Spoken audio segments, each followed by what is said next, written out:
Good morning, everybody. Can you hear me? I can't tell. Oh, there we are. I'll say it again. Good morning, everyone. Welcome to this session of the Smart Cities World Congress entitled Technology to Improve Public Safety and Resilience. I have the pleasure of introducing you to an esteemed panel of experts here to talk about their experiences and to share with you the knowledge that they have gained over time implementing the programs and projects that they are doing to help improve public safety and resilience of cities. But before I do that, I have a mandatory speech I need to read. How many people are using the Ask and Vote app? Okay, not enough, so I'm going to have to read this out to you. What is it? It's an opportunity to crowdsource your views on the priorities and most important questions that need to be asked or should be asked of the panelists here today. So how do you do it? You get out your smartphone and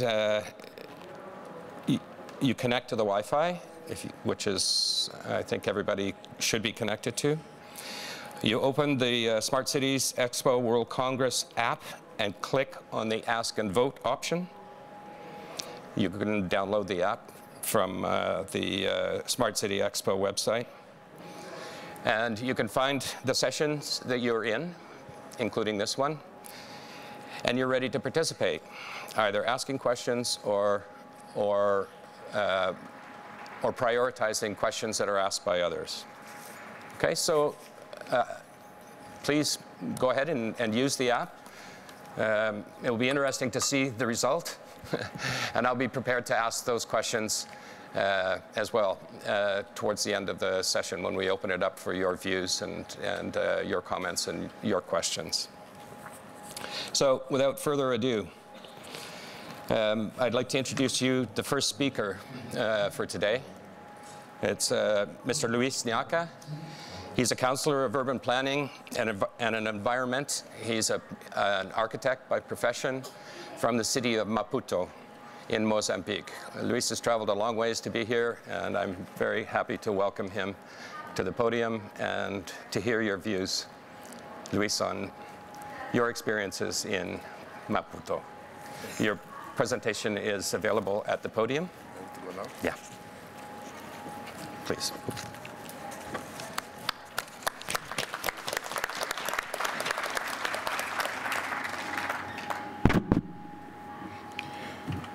Good morning.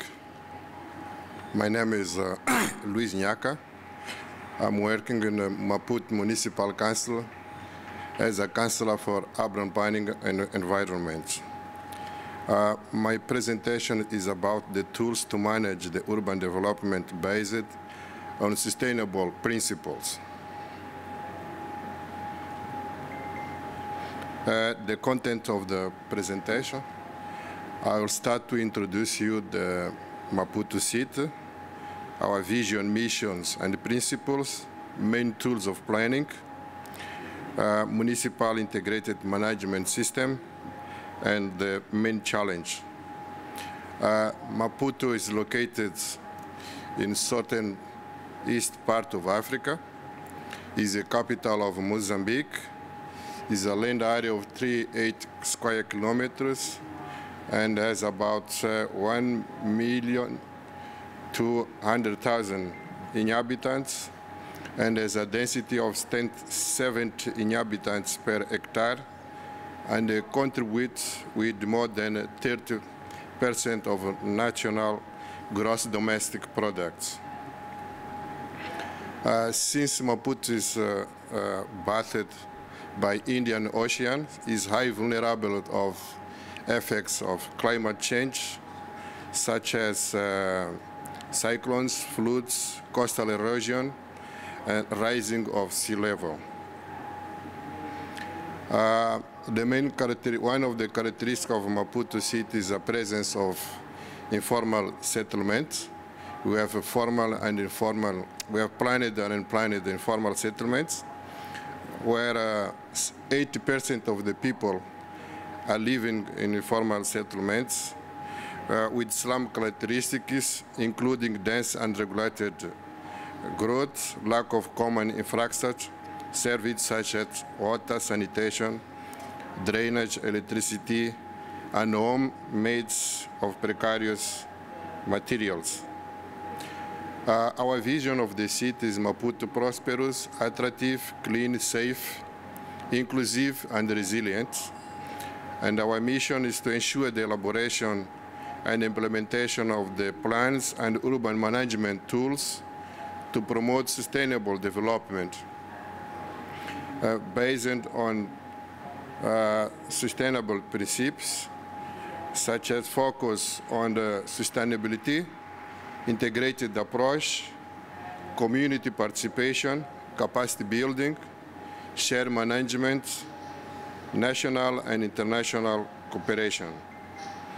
The main Maputo municipal tools of planning and management are Maputo Municipal Development Program, is funded by government and World Bank, City Master Plan, Strategy of Integrated Intervention in Informal Settlements, Climate Change Adaptation and Mitigation Plan, and based on of this session, I will go through the Municipal Integrated Management System. Is a system supported by modern and efficient technology that favors transparency of process, ease access to information, and support for the development of different management and decision-making.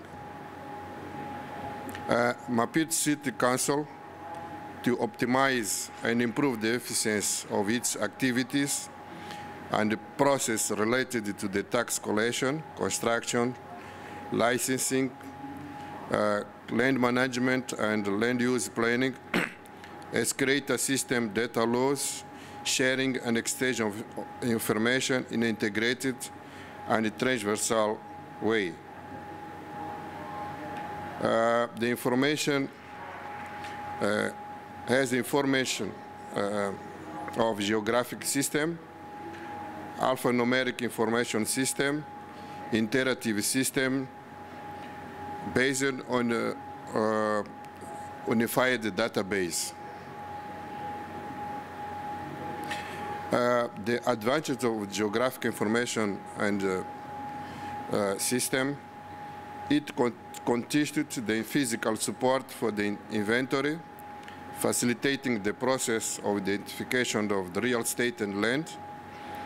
Its location, current geographic delimitation makes the description, characterization, classification, valorization, and registration of goods more complete and rigorous. Facilitate the integration of data with different sources and formats, and integration with the management application of the other areas of activities, allowing integrated and shared management of municipal properties. The availability of an integrated web-seek allows the different users to consult the information that is in the existing application, using as a support of visualization and analysis the geographic information. The main challenge is the modification of inventory methodology, introducing the obligatory to use geographic information in the real estate register and all phases of its life cycle. The change of practice instituted, supported by the necessary modification of the regularization of inventory and cadastre of municipal heritage. The technical qualification of the municipal service responsible for the provision of data and the accomplishment and maintenance of the inventory in the use of geographic information in order to assure the collaboration of municipal services. For conclusion, the new challenge of municipal management are based on principles of efficiency, effectiveness, and the rationalization of the resource, the quality of service provision, rigor, transparency, and accountability of management and decision-making, through adoption of best practice, betting on knowledge, information, and communication, and new organization culture. Thank you for your attention, and I apologize for my poor English. Thank you.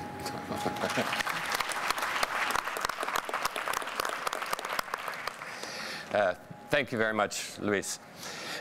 Folks, I would like you to keep track of your questions, and we'll open it up for a discussion a little bit later on. And we'll try to get some interactive engagement going together with our panelists. I have to apologize on behalf of one of the panelists who wasn't able to make it. Arcana, who is the Chief Technology Officer from Washington, D.C., is not here with us today. But that's fine, because it gives us a little bit more time and gives you a little bit more time to engage with our panelists as well. I'd like to introduce to you now the second speaker. His name is Alexey Golubev. He's the city manager and president of the Association of Russian Nuclear Cities. He'll tell you more about this, but it's a very interesting perspective on risk and resilience coming from the mayor of a city representing 10 other cities with challenges that are in this kind of venue and this kind of dialogue quite unique. Alexey, the stage is yours. Thank you, Dan, for giving me the floor and time, and good morning, everybody. I'll try to give you some examples of how we try to manage our cities, nuclear cities, cities where we have nuclear facilities, and how we're trying to build resilience, sustainability, and also how we're trying to do our cities more robust in terms of long-term sustainability. And here you can see the number of positions I have. One of these is Doctor of Sciences from my previous life when I was a scientist. And for the last 7 years, I'm in charge of my city. And also for 5 years, I'm also in charge of an association of nuclear cities, 10 cities. And so I would like to cover in my presentation several things. First of all, just to give you ideas what is that Russian nuclear cities. Also to give you ideas about challenges we are facing with. They are both general and unique. Then opportunities for development we are using and utilizing, and also directions for development, tasks to be solved.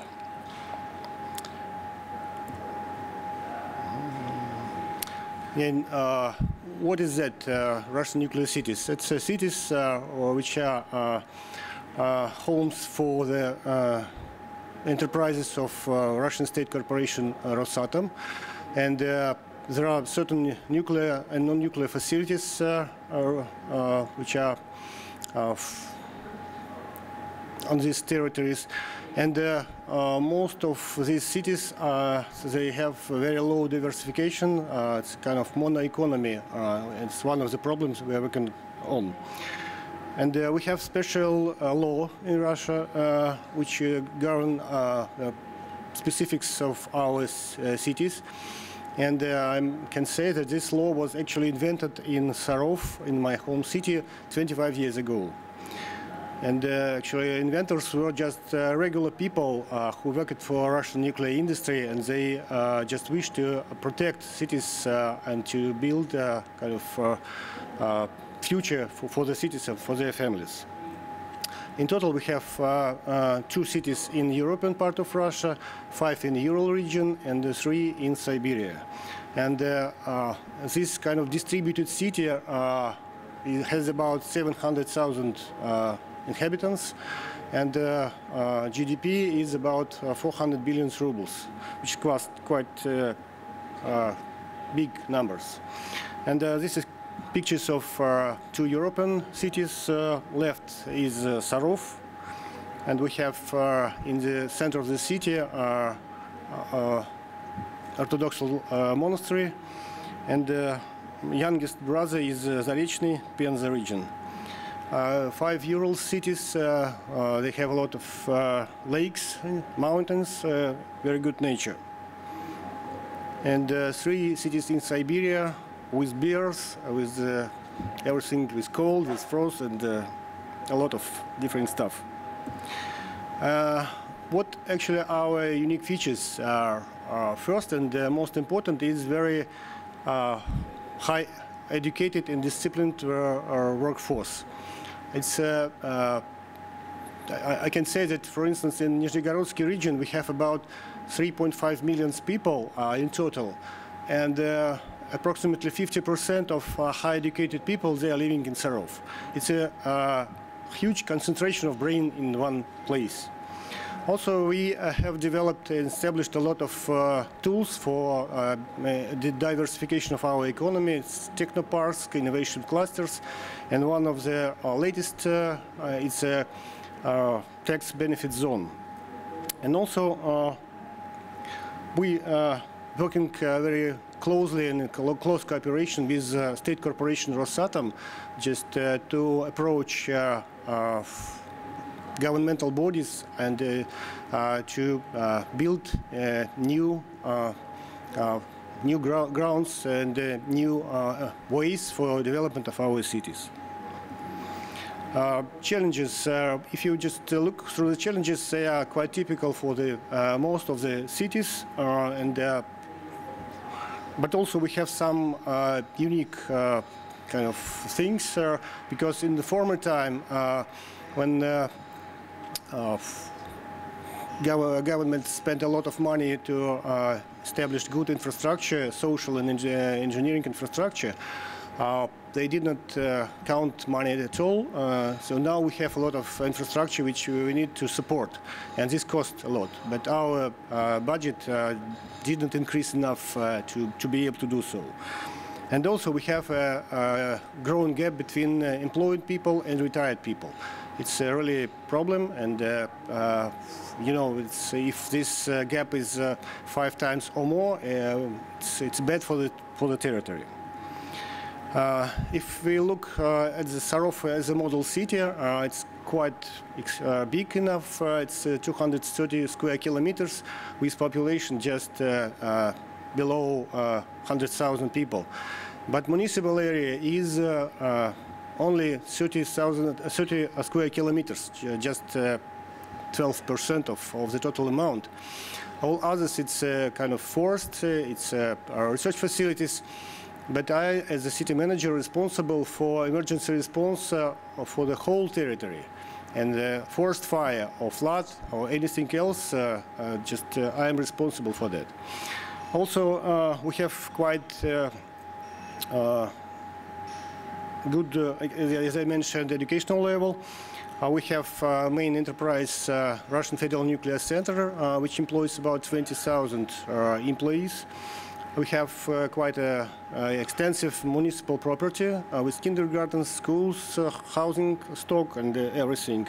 We have good education, sport facilities, theaters, and also we have transportation infrastructure, including airport. In terms of depopulation or degradation, we are not how to say, we're not facing with this problem. You can see at the left curves, left figures, it's natural mortality, and the green figure is for Sarov. It means that blue figure is for Nizhegorodsky region, red figure for Russia.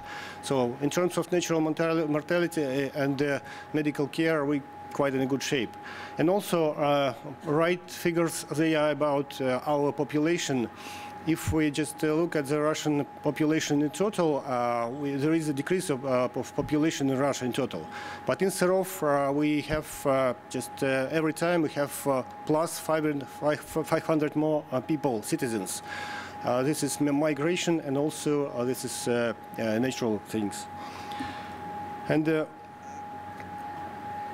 what we also trying to work, and we are quite good in this. In coordination with Rosatom, we are working just to have additional support from the government of Russia. And just recently, we have received this tax benefit regime from the government, and to do so we applied to President of Russia with ideas, and I was one of the authors of these ideas, just how we are going to what we are asking and what we are going to get from the government. And actually we received this, and we have on our territory we have this text I would say exemption zone with quite favorable conditions for the businesses, and this is very brand new thing just from June this year. So we are now inviting many companies just to come to Sarov and to develop economy. Also, we have a lot of projects implemented on the territories of the closed cities under the auspice of Rosatom, outreach and community development projects. They are about cultural things, they are about education, and other stuff. So it's very good for the corporation to be involved with development community in the cities. So there are certain things we are working on. And one of the most important for me as a city manager is to digitalize city as much as possible, because this allows us just to reduce just our expenses and to increase efficiency. And all this event, the Congress and the Expo, is about that stuff, and I think it's very timely and very required to our cities. And so it's good to be healthy and wealthy, but sometimes you need to choose to be healthy or wealthy. And for the cities, it's kind of to be healthy. Because city budgets are very tiny, and so we can't buy everything which presented in the exposition area. So we need actually to try to use proven technologies and to find cost-efficient solutions just to solve our problems on the city level. And we just created our own requirements to the digital municipality platform. It's an integrational tool which allows us just to collect data, to acquire data from resource suppliers of utilities, from transportation system, from educational system. So that's quite understandable, but we are doing this just by our own. And the areas we are trying to integrate, it's understandable. It's what we are responsible for. And this is kind of dashboard for different players, for the businesses, for the individuals, for municipalities, for external things. And finally, just we need to get this functionality for different players, just to see the picture from different sides and to get access with different rights. And finally, we are quite unique municipalities, and we are actually working all together in this distributed way all over Russia, trying to create our future, to have sustainable development for a long time, at least for next quarter of century. And again, we are facing with challenges unique in general, and here I found a lot of interesting for me, and I will just bring home and will share with my colleagues. And utilizing advantages of what we have, also these advantages to work with state corporation Rosatom, and my personal priority is to digitalize the municipality as soon as possible. Thank you.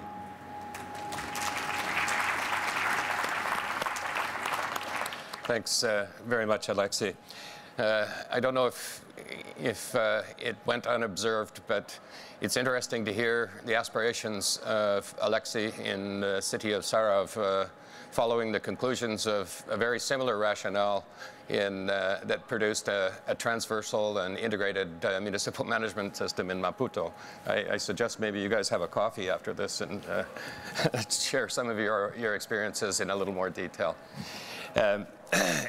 So just to round out the presentations, just let me introduce you to our final speaker for today. Just keep in mind, like I said before, that your questions will be, we can line up as soon as Stefan is finished. And please feel free to stand up and make yourself known. Stefan Alfredson is here as the Global Solution Marketing Manager for Safe Cities with Access Communications. He's traveled here from Lund in Sweden. And Stefan is going to talk a little bit about a program and project that he's been involved with for the past few years in Detroit. Stefan, the podium is yours. Thank you.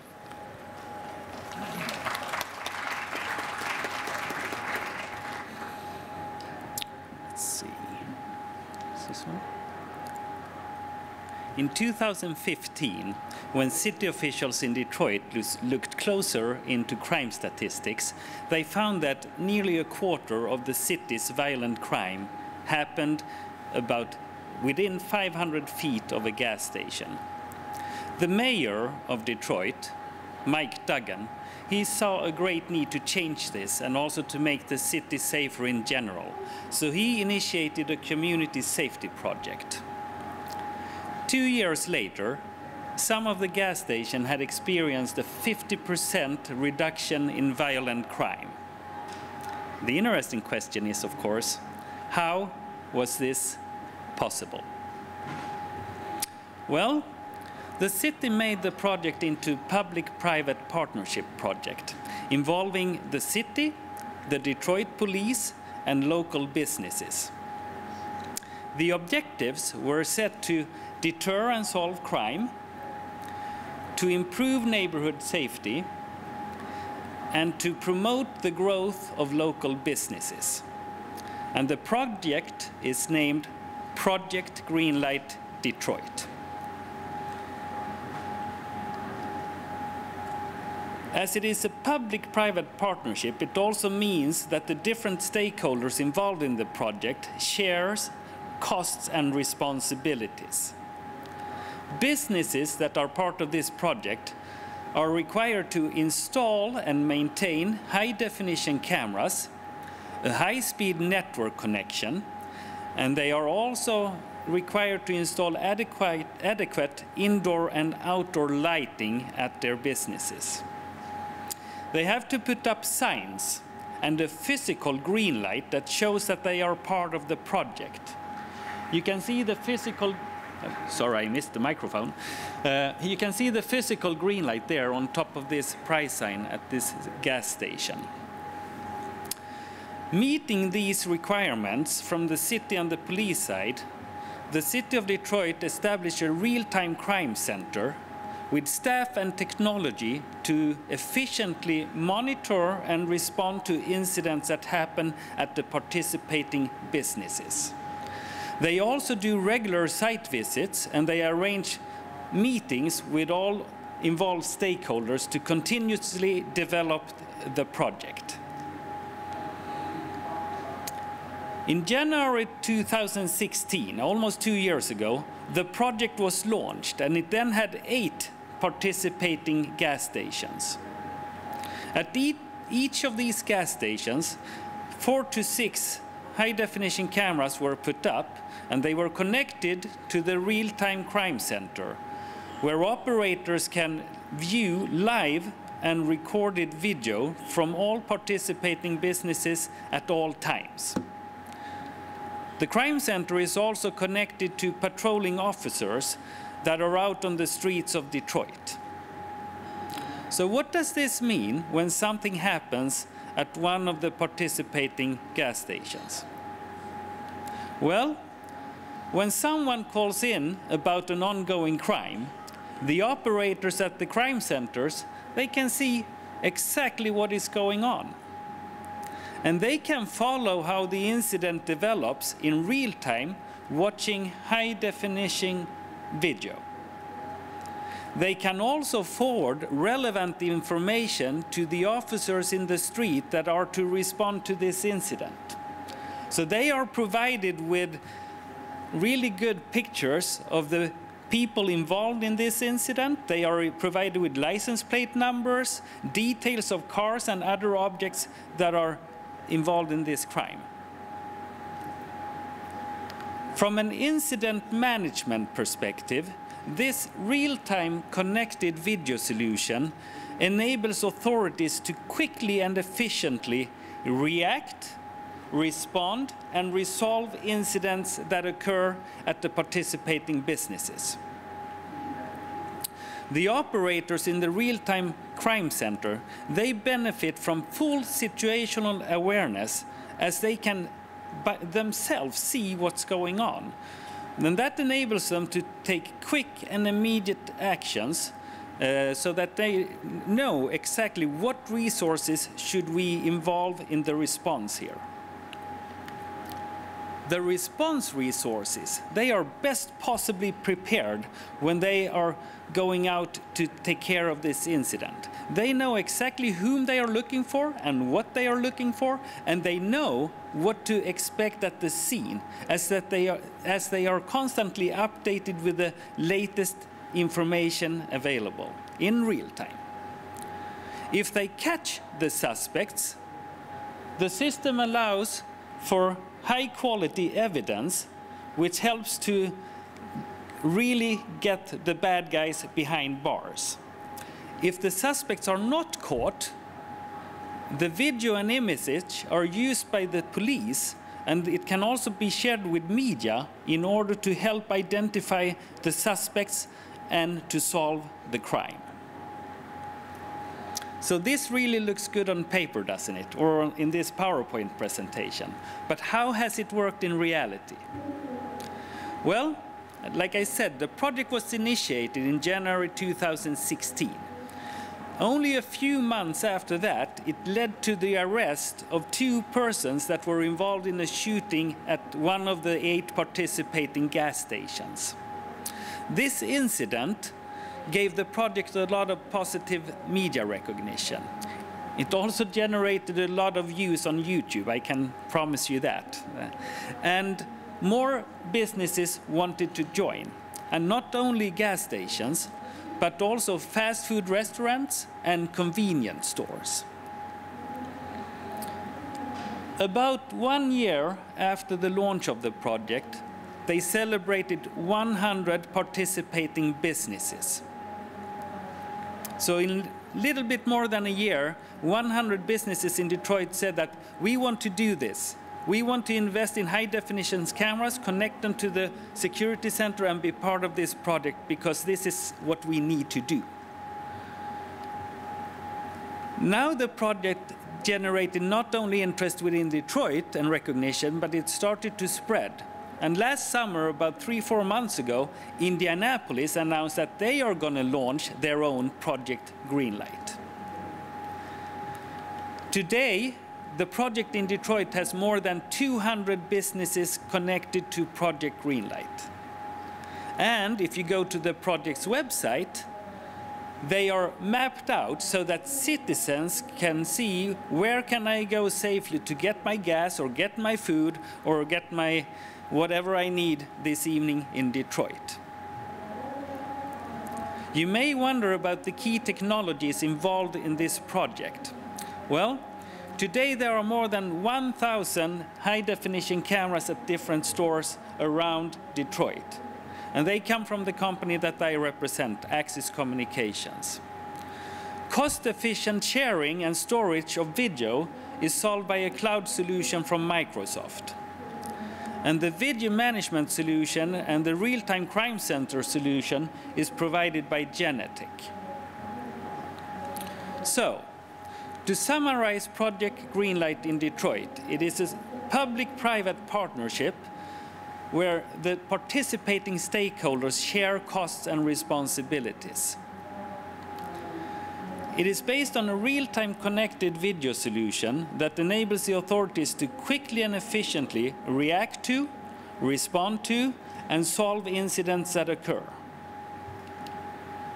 The project has multiple winners, all the participating stakeholders, and I think that can be well illustrated by the following quotes.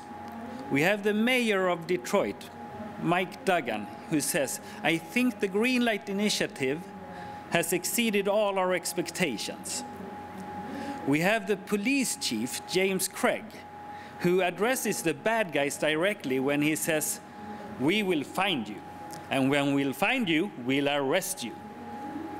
That's my favorite one. We have the business owners, Ali Chamu, who is a gas station manager. He says, "Green Light is helping out big time." And then we have the citizens of Detroit, here represented by Kenyatta Campbell. She says, "I honestly already feel safe here." And that's what it's all about, isn't it? Giving the citizens a lasting sense of security. If you want to know more about this project, you're very welcome to visit the project's website. It's greenlightdetroit.org. Greenlightdetroit, one word, .org. Or you can go to YouTube, and if you search on YouTube for Project Greenlight Detroit, you will both see some very interesting video clips, but you will also be able to listen to involved stakeholders and their reflections on the project. Or if you want more immediate information, you're very welcome to visit Genetec and Axis in our booth. It's just outside the corner here from the speaking area. It's in B200. Thank you very much.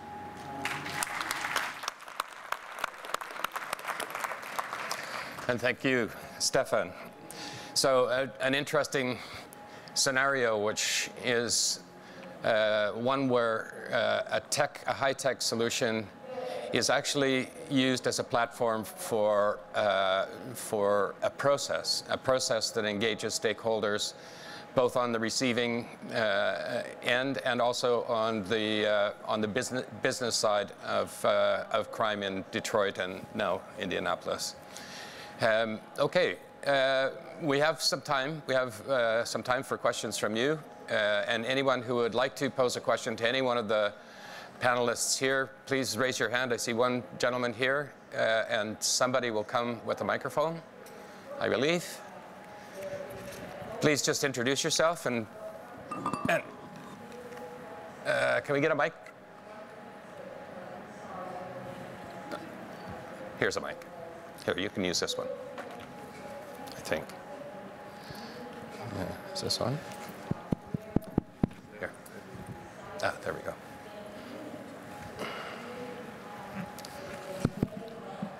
Hello. My name is Luís Tortras from the Government of Catalonia, ICT Technology Advisor. My question is for Stefan. Really interesting project, and of course, really interesting results. But my question is how you handle this amount of image in real time in order to detect that somebody is doing something wrong in one of the places, because this amount of cameras is really big amount of images that should be in real time identifying the problem. In this project, like I said, when someone calls in an incident, so there is no automatic incident detection in this project.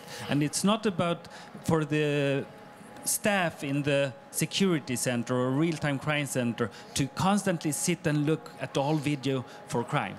When an incident is called in to the real-time crime center, then they access video live from that location. And you say this large amount of cameras, but around the world we have various projects with tens of thousands of cameras. And this is what the technology enables today. It's not about sitting there watching everything that happens.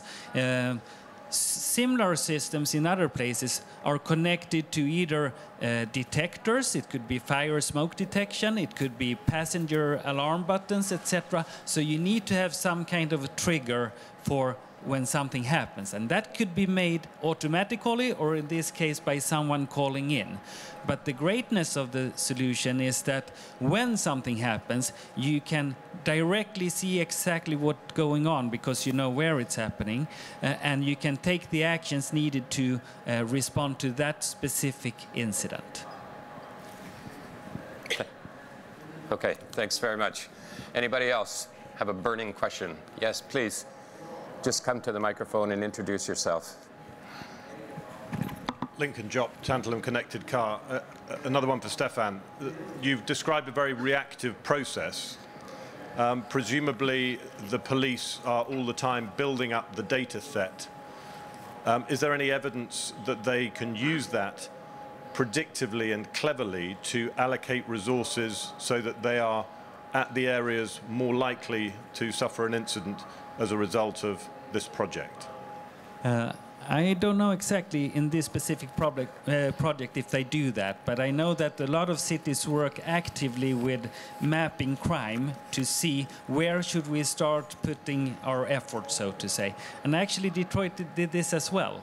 Because when they investigated where does crime happen, they found that 50% of the violent, or a quarter of the violent crime in the city occurred near gas stations. So that helped them to decide where should we start this project, so to say. Then there are different ways of doing more real-time alerts for risks and incidents as well, involving other sensors that can be connected to the systems as well. It was recently announced in Detroit that they are going to make trials with facial recognitions in the cameras, or facial recognition in this system, so that they can, if something has happened and they haven't caught the suspect, they can run faces towards a database for positive identification. So there are many different ways to develop the system further. Thank you. Thanks. Okay, any other questions from the audience? Okay, well, keep thinking. I have a couple questions as well for our panelists. The first is to Luís. I was very interested to see that the model that you're using in Maputo is one that attempts to integrate the entire municipal management structure in a transversal way, and particularly in an area-based management process throughout the city. My question is how well does this system lend itself to actually recognizing and managing risk from the various different hazards that you mentioned: climate change, sea level rise, flooding, coastal erosion, these types of things? Yeah.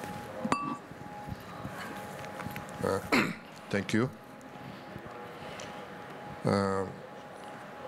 As I show in my presentation, most of people of Maputo city are living in informal settlement. The settlement are located in unsuitable areas prone to flood. The system contains geo-referenced information and mapping of risk areas. It is a key information for urban planning and management of land use. The system is very useful in order to alert and respond the issues regarding of the risk management. Thank you.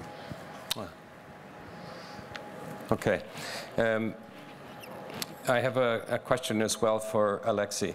Oh, jeez, I got two mics going here. Really quite an interesting situation where you have cities that are historically closed, and the challenges there arising from that of urban economies that are fixed on a single economic driver.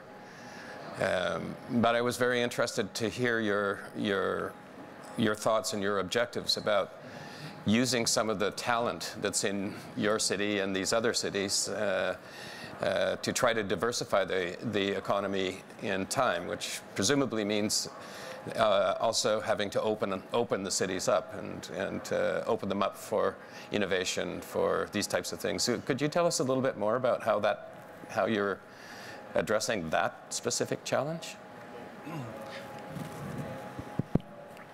You see, actually, fence is just a physical means. It doesn't work for the brains, for the intellect, and so we are open society. We are looking for talents. We are bringing newcomers, and we are looking for new businesses. For instance, most of the Russian big retailers, they are just staying in line to go inside Serov just because we have well-paid people who can just buy good things. And as for the opportunities for innovations, because of these high-educated people and because of reduction of labor force in our main enterprise, many people, they trying to start their own businesses, and they doing a lot of interesting things. Companies in Serov, they are working worldwide, in Europe, in India, in China. So again, a fence, it's just a physical means. It's just a piece of, I don't know, metal wire, and we are now well connected. All people well connected. Okay, so Serov is open for business. Yeah. Okay, good to know. I also have one follow-up question for Stefan. As I said, this is using tech as a platform, and with, I think, quite spectacular results. And for that purpose, I think is very interesting. But my question is about replicability, Stefan. How do you think this, or could this be applied in Maputo, for example, or in Mumbai, or in some other part of the world, and what would be the challenges for a city government to acquire this kind of technology and replicate the process that you've done in Detroit and in Indianapolis? It is a really good question, and one of the first things that you have to take into consideration is the local laws and regulations, because it's not in all countries that it's possible for the police to tap into video that is recorded and looking at stores, for instance. In many countries that is not possible.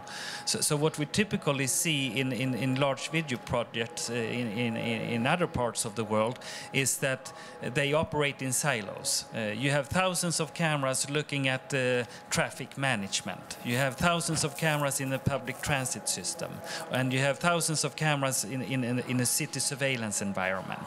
But I think what is happening right now with more and more connected technologies and devices and possibilities to share data in a very organized manner, I think that cities and authorities will start to break these silos to work more efficiently together.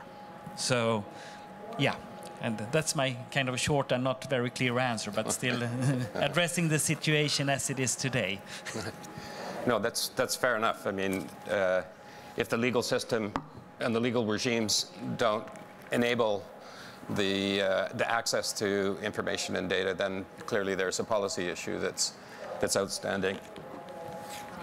I could just add that from a technology perspective, it's not really rocket science anymore, because what you need is you need a network, and that is many times countries in Africa are ahead of other countries when it comes to wireless technologies, etc., because they jumped one stage of technology, so to say. So it's not rocket science when it comes to technology, to connect the cameras, to have a real-time crime center, etc. So that is possible anywhere in the world. Great. Okay. All right. Unless there's any other questions coming from the audience, members, yes, please help yourself to the microphone. Microphones. Can you hear me? I'm Richard from Telecom Austria. I want to address my question to Stefan. I really like your solution, but when it comes to data privacy, there's obviously a big, let's say, difference between the US and Europe. Did you have any issues, let's say, observing, so to say, unguilty person as well at the gas station?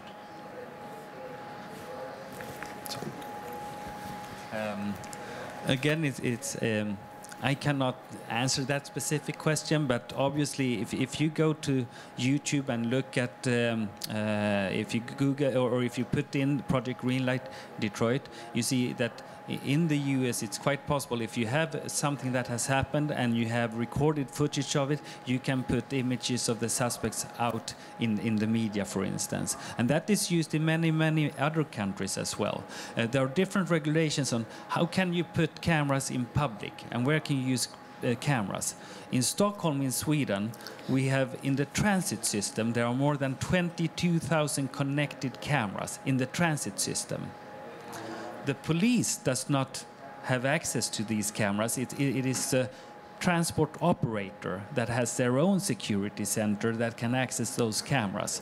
The police can access recorded video when something has happened and they get a permission from authorities to do that. That happened in the incident in Stockholm about half a year ago when a truck was stolen and killed some people. Then images from the public transit system, 3 hours after the incident, they were communicated in a press conference from the police. So they could use the public transit system images to do that. But again, it has to, all the time when it comes to video surveillance, the system integrator and the projects need to follow the laws and the regulation in each country. And as you say, it's very different from country to country. Okay, thank you. Okay, well, I'm afraid we're getting close to the end of this particular session. We set out to bring to you some experiences from a very diverse group of panelists here from Africa, from the Russian Federation, and from Detroit via Lund, Sweden.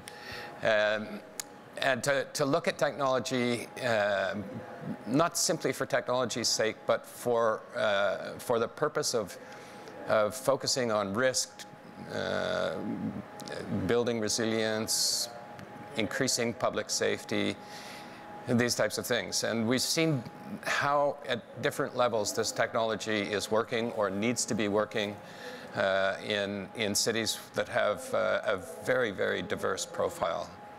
I hope you've enjoyed it. I hope you enjoyed the conversation. You learned something. I did. And I would like to ask you to join me in thanking all of our speakers and moving on to the next session. So, gentlemen? Oh, yes. I have to ask for this ask and vote summary. Did somebody going to provide that for us? No. Okay. All right, ladies and gentlemen, thank you very much for coming. It was very nice to see everybody here. Nice full room.